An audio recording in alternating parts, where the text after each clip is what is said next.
നമുക്ക് environment related ആയിട്ടുള്ള കുറച്ച് ക്വസ്റ്റ്യൻസ് നോക്കാം. ആവാസ വ്യവസ്ഥയിലെ മാറ്റങ്ങൾക്ക് അതിവേഗം ഇരയാകുന്ന ജീവി വിഭാഗം ഏതാണ്? ആ ഒരു ക്വസ്റ്റ്യനിൽ ഓപ്ഷൻസ് തരുമ്പോൾ പക്ഷികളുണ്ടെങ്കിൽ അതാണ് നമ്മൾ ആദ്യം തന്നെ ചൂസ് ചെയ്യേണ്ടത്. പക്ഷികളെ പോലെ തന്നെ ഉരഗങ്ങളെയും അഫക്റ്റ് ചെയ്യാറുണ്ട്. എന്നാലും കൂടുതലായിട്ട് ആവാസ വ്യവസ്ഥയിലെ മാറ്റങ്ങൾക്ക് അതിവേഗം ഇരയാകുന്ന ജീവി വിഭാഗത്തിൽ പക്ഷികളെയാണ് പറയാറ്. ജീവജാലങ്ങളും അവയുടെ ചുറ്റുപാടും തമ്മിലുമുള്ള ബന്ധത്തെക്കുറിച്ച് പഠിക്കുന്ന ആ പഠനത്തിന് പറയുന്ന പേരെന്താണ്? അത് ഇക്കോളജിയാണ് കേട്ടോ. ഇക്കോളജി എന്താണ്? ജീവജാലങ്ങളും അവയുടെ ചുറ്റുപാടും തമ്മിലുമുള്ള ബന്ധത്തെപ്പറ്റി പഠിക്കുന്ന ശാഖയാണ് ഇക്കോളജി. 1972 അമേരിക്കയിൽ DDT നിരോധിക്കാൻ കാരണമായിട്ടുള്ള ഒരു പുസ്തകമുണ്ട്. ഈ ഒരു ചോദ്യത്തിൽ നിന്ന് തന്നെ നമ്മൾ 1-2 കാര്യങ്ങൾ പഠിച്ചു വെക്കുക. ഒന്ന്, ഏത് വർഷമാണ് അമേരിക്കയിൽ DDT നിരോധിച്ചത്?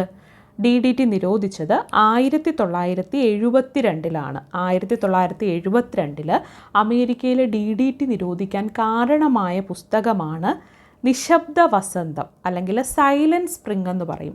നിശബ്ദ വസന്തം അഥവാ സൈലന്റ് സ്പ്രിംഗ് എന്ന് പറയുന്ന പുസ്തകമാണ് അമേരിക്കയിൽ DDT നിരോധിക്കാൻ കാരണമായിട്ടുള്ളത്.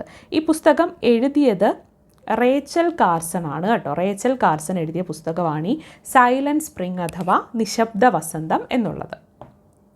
ഭക്ഷ്യശൃംഖലയിൽ ഒരു ജീവിയുടെ സ്ഥാനത്തെ കുറിക്കുന്ന പദം ഏതാണ്?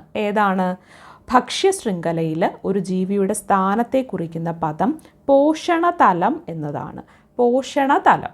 അപ്പോൾ ആവാസ വ്യവസ്ഥയിലെ മാറ്റങ്ങൾക്ക് അതിവേഗം ഇരയാകുന്ന ജീവി വിഭാഗമാണ് പക്ഷികൾ.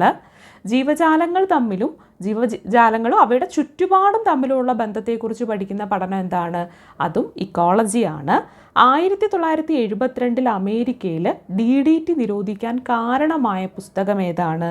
അത് നിശബ്ദ വസന്തമാണ്. സൈലന്റ് സ്പ്രിംഗ് എന്ന പുസ്തകമാണ്. ഭക്ഷ്യശൃംഖലയിൽ ഒരു ജീവിയുടെ സ്ഥാനത്തെ കുറിക്കുന്ന പദമാണ് പോഷണതലം. എന്താണ്? ഭക്ഷ്യശൃംഖലയിൽ ഒരു ജീവിയുടെ സ്ഥാനത്തെ കുറിക്കുന്ന പദമാണ് പോഷണതലം. ഒന്നാം പോഷണതലത്തിലുള്ളത് എന്താണ്? ഒന്നാം പോഷണതലത്തിലുള്ളത് സസ്യങ്ങളാണ്. ഒന്നാം പോഷണതലത്തിലുള്ളത് എന്താണ്? സസ്യങ്ങളാണ്. മാംസാഹാരികളെ ഇരയാക്കുന്ന ഇരപിടിയന്മാർ ഏത് പോഷണതലത്തിലാണ് വരുന്നത്? എന്താണ് ചോദ്യം? മാംസാഹാരികളെ ഇരയാക്കുന്ന ഇരപിടിയന്മാർ ഏത് പോഷണതലത്തിലാണ് വരുന്നതെന്ന് ചോദിച്ചാൽ 4-ാം പോഷണതലത്തിലാണ് വരുന്നത്. മാംസാഹാരികളെ ഇരയാക്കുന്ന ഇരപിടിയന്മാർ 4-ാം പോഷണതലത്തിലാണ് വരുന്നത്. ഒന്നിന് ഗുണവും മറ്റൊന്നിന് ദോഷവുമാകുന്ന ഒരു ജീവി ബന്ധമുണ്ട്. അതാണ് ഇരപിടിത്തം. എന്താണ്? ഒന്നിന് ഗുണവും മറ്റൊന്നിന് ദോഷവുമാകുന്ന ജീവി ബന്ധമാണ് ഇരപിടിത്തം. 2 ജീവികൾക്കും ഗുണമാകുന്ന ഒരു ജീവി ബന്ധമുണ്ട്. അതാണ് മ്യൂച്വലിസം. എന്താണ്? 2 ജീവികൾക്കും ഗുണമാകുന്ന ജീവിബന്ധമാണ് മ്യൂച്വലിസം. ഒന്നിന് ഗുണവും മറ്റൊന്നിന് ദോഷവുമാകുന്ന ജീവിബന്ധം അതാണ് ഇരപിടുത്തം. ജന്തുക്കൾക്കും സസ്യങ്ങൾക്കും ഇടയിലുള്ള മ്യൂച്വലിസത്തിന് പറയുന്ന പേരെന്താണ്? ജന്തുക്കൾക്കും സസ്യങ്ങൾക്കും ഇടയിലുള്ള മ്യൂച്വലിസമാണ് പരാഗണം. ജന്തുക്കൾക്കും സസ്യങ്ങൾക്കും ഇടയിലുള്ള മ്യൂച്വലിസമാണ് പരാഗണം. 2 ജീവികൾക്കും ഗുണമാകുന്ന ജീവിബന്ധം അതാണ് മ്യൂച്വലിസം. ഒന്നിന് ഗുണവും മറ്റൊന്നിന് ദോഷവുമാകുന്ന ജീവിബന്ധമോ? അത് ഇരപിടുത്തമാണ്. മാംസാഹാരികളെ ഇരയാക്കുന്ന ഇരപിടിയന്മാർ ഏത് പോഷണതലത്തിലാണ്? അത് 4-ാം പോഷണതലത്തിലാണ്. 1-ാം പോഷണതലത്തിലുള്ളത് എന്താണ്? സസ്യങ്ങളാണ് 1-ാം പോഷണതലത്തിൽ ഉള്ളത്. ഇനി നമുക്ക് ഈ ഭാഗത്ത് നിന്നും കുറച്ച് ടേംസും അതെന്നുള്ളതൊന്ന് നോക്കി വെക്കാം. ആദ്യം നമ്മൾ എന്താണ് കമ്മ്യൂണിറ്റി റിസർവുകൾ എന്നൊന്ന് മനസ്സിലാക്കി വെക്കുക. കമ്മ്യൂണിറ്റി റിസർവുകൾ എന്താണ്? കമ്മ്യൂണിറ്റി റിസർവുകൾ എന്ന് പറഞ്ഞാൽ പൊതുജന പങ്കാളിത്തത്തോടെ സംരക്ഷിക്കപ്പെടുന്ന ജനവാസ കേന്ദ്രങ്ങൾക്കിടയിലെ പരിസ്ഥിതി പ്രാധാന്യമേറിയ പ്രദേശങ്ങളാണ് കമ്മ്യൂണിറ്റി റിസർവുകൾ. എന്താണ് കമ്മ്യൂണിറ്റി റിസർവുകൾ? പൊതുജനങ്ങളുടെ പങ്കാളിത്തത്തോടു കൂടിയിട്ടായിരിക്കും ഇത് സംരക്ഷിക്കപ്പെടുന്നത്. ഇത് ജനവാസ കേന്ദ്രങ്ങൾക്കിടയിലെ പരിസ്ഥിതി പ്രാധാന്യമുള്ള പ്രദേശങ്ങളുമായിരിക്കും. എന്താണ്? ജനവാസ കേന്ദ്രങ്ങൾക്കിടയിലെ പരിസ്ഥിതി പ്രാധാന്യമുള്ള പ്രദേശങ്ങൾ പൊതുജന പങ്കാളിത്തത്തോടെ സംരക്ഷിക്കപ്പെടുന്നതിനെയാണ് നമ്മൾ കമ്മ്യൂണിറ്റി റിസർവുകളെന്ന് പറയുന്നത്. ഇപ്പം മലപ്പുറം, കോഴിക്കോട് ജില്ലകളിലായിട്ട് സ്ഥിതി ചെയ്യുന്ന ഒരു കമ്മ്യൂണിറ്റി റിസർവാണ് കടലുണ്ടി കമ്മ്യൂണിറ്റി റിസർവ് എന്ന് പറയുന്നത്. അപ്പോൾ പൊതുജന പങ്കാളിത്തത്തോടെ സംരക്ഷിക്കപ്പെടുന്ന ജനവാസ കേന്ദ്രങ്ങൾക്കിടയിലെ പരിസ്ഥിതി പ്രാധാന്യമേറിയ പ്രദേശങ്ങളാണ് കമ്മ്യൂണിറ്റി റിസർവുകളെന്ന് പറയുന്നത്. അടുത്തത് ബയോസ്ഫിയർ റിസർവുകൾ എന്താണ് എന്ന് നമുക്കൊന്ന് നോക്കാം. എന്താണ് ബയോസ്ഫിയർ റിസർവുകളെന്ന്?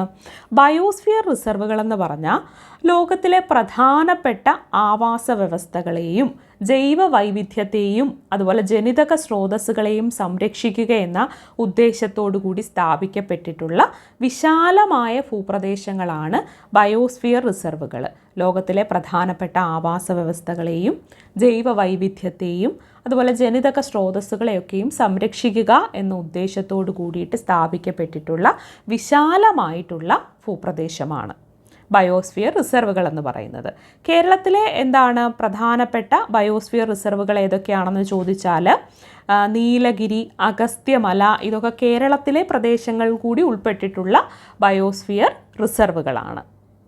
ഇനി ഇക്കോളജിക്കൽ ഹോട്ട്സ്പോട്ട് എന്താണെന്ന് നോക്കാം നമുക്ക്. ഇക്കോളജിക്കൽ ഹോട്ട്സ്പോട്ടുകൾ എന്താണെന്ന്, അത് തദ്ദേശീയമായ ധാരാളം സ്പീഷീസുകളെ ഉൾക്കൊള്ളുന്നതും ആവാസനാശ ഭീഷണി നേരിടുന്നതുമായിട്ടുള്ള ഒരു ജൈവ വൈവിധ്യ മേഖലകളെയാണ് നമ്മൾ ഇക്കോളജിക്കൽ ഹോട്ട്സ്പോട്ടുകൾ എന്ന് പറയുന്നത്. എന്താണ്? തദ്ദേശീയമായിട്ട് ധാരാളം സ്പീഷീസുകളെ ഉൾക്കൊള്ളുന്നതും ആവാസനാശ ഭീഷണി നേരിടുന്നതുമായിട്ടുള്ള ജൈവ വൈവിധ്യ മേഖലകളാണ് ഇക്കോളജിക്കൽ ഹോട്ട്സ്പോട്ടുകൾ എന്ന് പറയുന്നത്. ഇന്ത്യയിൽ ഉൾപ്പെടുന്ന ഇക്കോളജിക്കൽ ഹോട്ട്സ്പോട്ടുകളാണ് പശ്ചിമഘട്ടം, വടക്കുകിഴക്കൻ ഹിമാലയം, ഇതൊക്കെ എന്താണ്? അതുപോലെ ഇൻഡോ ബർമ മേഖല, ഇതൊക്കെ എന്താണ്? ഇന്ത്യയിൽ ഉൾപ്പെടുന്ന ഇക്കോളജിക്കൽ ഹോട്ട്സ്പോട്ടുകളാണ്. ഏതൊക്കെയാണ്? പശ്ചിമഘട്ടം, വടക്കുകിഴക്കൻ ഹിമാലയം, ഇൻഡോ ബർമ മേഖല, ഇവയൊക്കെ എന്താണ്? ഇക്കോളജിക്കൽ ഹോട്ട്സ്പോട്ടുകളാണ്. ഇനി നമുക്ക് സുവോളജിക്കൽ ഗാർഡനുകൾ എന്താണെന്നും കൂടി നോക്കാം. നമ്മൾ കേൾക്കാറുള്ളതാണല്ലേ സുവോളജിക്കൽ ഗാർഡനുകളെന്ന്. വ്യത്യസ്ത ഇനങ്ങളിൽപ്പെട്ട ജന്തുക്കളെ എന്താണ് പ്രത്യേകമായിട്ട് പാർപ്പിച്ച് പരിപാലിക്കുകയും വംശവർദ്ധനവിന് വേണ്ട സാഹചര്യങ്ങൾ ഒരുക്കുകയും ചെയ്യുന്ന സംരക്ഷണ കേന്ദ്രങ്ങളാണ് സുവോളജിക്കൽ ഗാർഡനുകൾ. അപ്പോൾ എന്താണ്? വ്യത്യസ്ത ഇനങ്ങളിൽപ്പെട്ട ജന്തുക്കളെ പ്രത്യേകമായിട്ട് പാർപ്പിച്ച് പരിപാലിക്കുകയും വംശവർദ്ധനവിന് വേണ്ട സാഹചര്യങ്ങളൊക്കെ ഒരുക്കുകയും ചെയ്യുന്ന കേന്ദ്രങ്ങളാണ് സുവോളജിക്കൽ ഗാർഡനുകൾ. കേരളത്തിൽ തിരുവനന്തപുരത്തും തൃശ്ശൂരും എന്താണ്? സുവോളജിക്കൽ ഗാർഡനുകൾ ഉണ്ട്. അങ്ങനെയാണെങ്കിൽ നമ്മൾ ഇവിടെ ഒരു പോയിൻറ്റും കൂടി ഒന്ന് ഓർത്തു വെക്കണം. സുവോളജിക്കൽ ഗാർഡനുകൾ പോലെ തന്നെ എന്താണ് ബൊട്ടാണിക്കൽ ഗാർഡനുകൾ എന്താണ് എന്നും കൂടി നോക്കുന്നത് നന്നായിരിക്കും അല്ലേ? എന്താണ് ബൊട്ടാണിക്കൽ ഗാർഡനുകൾ എന്ന് പറഞ്ഞാൽ? ബൊട്ടാണിക്കൽ ഗാർഡനുകൾ എന്ന് പറഞ്ഞാൽ വൈവിധ്യമാർന്നിട്ടുള്ള സ്പീഷീസുകളിൽപ്പെട്ട അപൂർവവും പ്രധാനപ്പെട്ടതുമായിട്ടുള്ള സസ്യങ്ങളെ സംരക്ഷിക്കുന്ന വിശാലമായിട്ടുള്ള ഗവേഷണ കേന്ദ്രങ്ങളാണ് ബൊട്ടാണിക്കൽ ഗാർഡനുകൾ. എന്താണ്? വൈവിധ്യമാർന്ന സ്പീഷീസുകളിൽപ്പെട്ട അപൂർവവും പ്രധാനപ്പെട്ടതുമായിട്ടുള്ള സസ്യങ്ങളെ സംരക്ഷിക്കുന്ന വിശാലമായിട്ടുള്ള ഗവേഷണ കേന്ദ്രങ്ങളാണ് ബൊട്ടാണിക്കൽ ഗാർഡനുകൾ. അപ്പോൾ ഇത്രയും കാര്യങ്ങളാണ് ഈ ഒരു ക്ലാസ്സിൽ പ്രധാനമായിട്ട് നമ്മൾ നോക്കുന്നത്. എന്തായാലും ബൊട്ടാണിക്കൽ ഗാർഡൻ എന്താണെന്നും അതുപോലെ സുവോളജിക്കൽ ഗാർഡനുകൾ എന്താണെന്നും ഇക്കോളജിക്കൽ ഹോട്ട്സ്പോട്ട്, ബയോസ്ഫിയർ റിസർവുകൾ, കമ്മ്യൂണിറ്റി റിസർവുകൾ ഇതെന്താണെന്ന് പഠിച്ചു വെക്കണം. എന്തുകൊണ്ടാണെന്ന് വെച്ചാൽ ചോദ്യങ്ങൾ എപ്പോഴും നമ്മൾ എന്താണ് സ്റ്റേറ്റ്മെൻറ്റ് ടൈപ്പ് ചോദ്യങ്ങളെയും കൂടി പ്രതീക്ഷിച്ചുകൊണ്ട് വേണം പഠിക്കാനായിട്ട്. അതുപോലെ തന്നെ പ്രധാനപ്പെട്ട കാര്യങ്ങൾ ഇവിടെ പറഞ്ഞത് എന്താണ്? ഒന്നിന് ഗുണവും മറ്റൊന്നിന് ദോഷവുമാകുന്ന ജീവിബന്ധമാണ് ഇരപിടുത്തമെന്നും രണ്ട് ജീവികൾക്കും ഗുണമാകുന്ന ജീവിബന്ധം എന്താണ്? അതാണ് മ്യൂച്വലിസം എന്നും നമ്മൾ പഠിച്ചു. ഒപ്പം പ്രധാനപ്പെട്ട കാര്യങ്ങൾ നോക്കിയാൽ 1972 അമേരിക്കയിൽ DDT നിരോധിക്കാൻ കാരണമായിട്ടുള്ള പുസ്തകമാണ് നിശബ്ദ വസന്തം അല്ലെങ്കിൽ സൈലൻറ്റ് സ്പ്രിംഗ് എന്നുള്ളത്. ഈ പറഞ്ഞ എല്ലാ ക്വസ്റ്റ്യൻസും ഒന്ന് ആവർത്തിച്ച് കേട്ട് പഠിക്കാനായിട്ട് ശ്രമിക്കുക.